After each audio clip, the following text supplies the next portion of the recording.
Bueno, hola, mi nombre es Mateo y hoy vengo a presentar el trabajo sobre la comparativa entre los derechos que se presentan en los Estados Unidos de Norteamérica y Colombia. Bueno, para empezar, yo quise hacer una comparativa entre las enmiendas consagradas dentro de la Constitución de los Estados Unidos y lo que podemos también encontrar en la nuestra.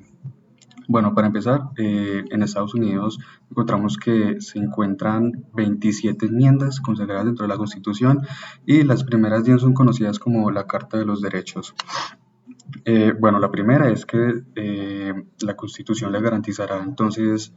al pueblo norteamericano libertad de culto, libertad de expresión, libertad de prensa, de petición y de reunión. Eso quiere decir entonces que dentro de los Estados Unidos no se va a tener ningún tipo de discriminación alguna por el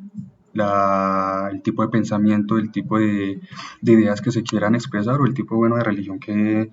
se desee profesar. Mm, En Colombia encontramos que también esto está consagrado dentro de nuestra Constitución en cuanto a la libertad de culto, de expresión, de prensa, de petición y bueno, en este caso también de reunión, en cuanto a que acá se puede entonces, según nuestra Constitución, eh, un amplio espectro de la libertad de prensa en este caso, de la libertad de pensamiento, de la libertad de crear y de, bueno, de leer los tipos de contenidos que se, que se, que se quieran. La segunda enmienda de la Constitución de los Estados Unidos dice que los ciudadanos podrán tener derecho a poseer armas. Bueno, acá sí dista mucho de la realidad colombiana en cuanto a acá es el Estado el que eh, tiene el derecho o el monopolio legítimo del uso de la violencia. En este caso, entonces, tenemos que los civiles no tienen acceso a este derecho, no tienen, digamos, esa potestad e incluso iría en contra de la ley. Entonces, en este caso, en Colombia, es el Estado el que tiene eh, la potestad de decidir quién porta armas y quién no. Y bueno, en este caso sí, lo común es que entonces lo encontramos dentro de la fuerza pública, mientras que en Estados Unidos, digamos que se garantiza entonces un derecho de legítima defensa en uso, bueno, de este tipo de convenciones. La tercera enmienda dice alojamiento de soldados en casa privada en tiempos de paz. Digamos que bueno, esto ya no es muy aplicable, pero digamos que en Colombia no sé en este aspecto qué tan cercano o distante sea de este tipo de enmiendas, pero bueno, digamos que ahí se tiene. La quinta enmienda dice que todas las personas deberán tener un debido proceso y no, en todo caso, no tendrán la necesidad de autoincriminarse. En Colombia, bueno, pues actuando en forma en favor del derecho, eh, tenemos que también los ciudadanos deberán tener la capacidad de acceder a un debido proceso, a una segunda instancia, donde se les garantice el derecho a la defensa, a una legítima, bueno, capacidad de tener todas las herramientas a su mano para demostrar que es inocente o en caso contrario de tener algún tipo de beneficios para resarcir los daños. Bueno, otra de las cosas que a mí me pareció que también se parece a nuestra realidad es la abolición de la esclavitud, el sufragio racial, los impuestos federales, las elecciones para los las distintas corporaciones legislativas, que en este caso entonces en Estados Unidos encontramos que es un congreso bicameral, igual que en Colombia, el sufragio femenino, y bueno, la limitación de la elección presidencial a dos periodos. En Colombia, digamos que por un tiempo tuvimos esta figura de la reelección presidencial, pero en la actualidad no contamos con ella. Entonces, digamos que también es una diferencia en cuanto a este sentido, puesto que en Estados Unidos existe la oportunidad de una reelección inmediata, mientras que en Colombia el presidente está limitado a un periodo de 4 años sin posibilidad de ser reelegido. Mm,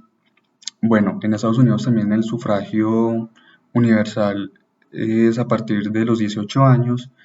igual que en Colombia. Bueno, pasando también a un aspecto relevante que es el de la salud, encontramos que en Estados Unidos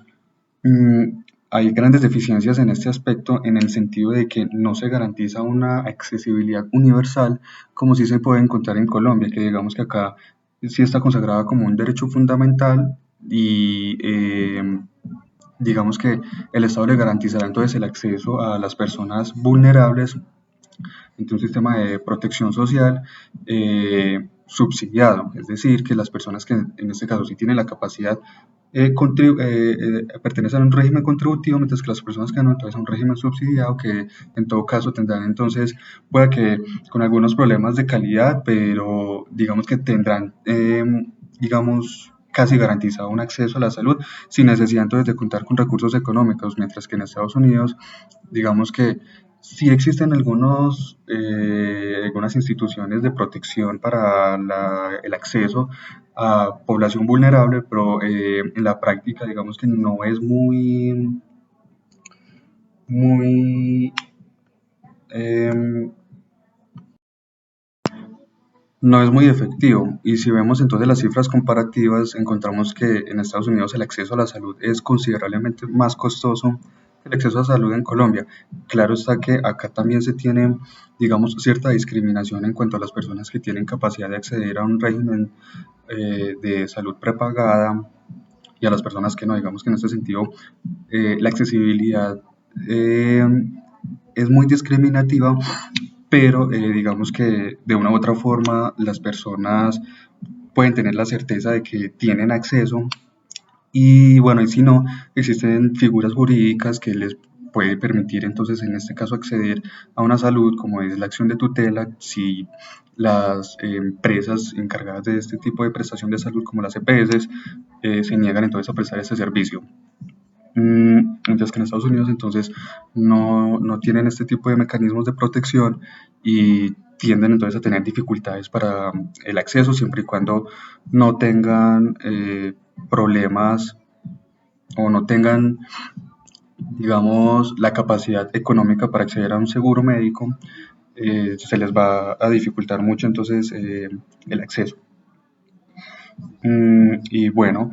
yo creo que eso es como lo más importante y eh, el sistema político colombiano en realidad se ha inspirado mucho en el sistema político norteamericano, como lo había mencionado anteriormente, el hecho de tener un sistema bicameral en el Congreso de la República es una herencia de este modelo norteamericano que se ha inspirado en el contractualismo de Montesquieu en cuanto a que se debe entonces tener una separación de poderes eh,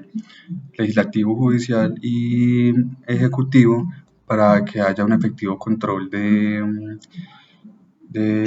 poder y que no entonces se instaure una tiranía o algún tipo de absolutismo. Digamos que en Colombia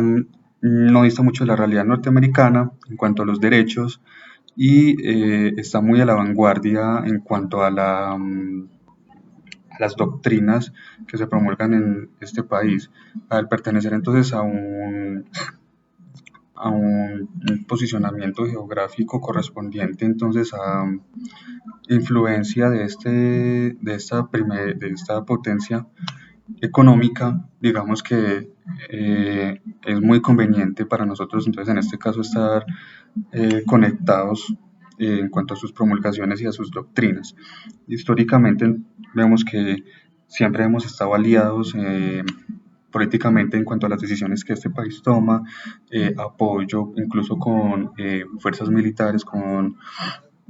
en retribución entonces a ese apoyo ellos digamos que han sido solidarios o caritativos en cuanto a donación de recursos económicos y recursos bélicos para enfrentar entonces los problemas que se tienen en este momento. Como dije entonces anteriormente, es un son dos países que se parecen mucho en cuanto a sus doctrinas constitucionales y a sus principios democráticos y de derechos. Y sí, entonces yo creería que eso sería un análisis muy resumido de lo que vendría siendo este tipo de relacionamiento y, y sí, entonces muchas gracias.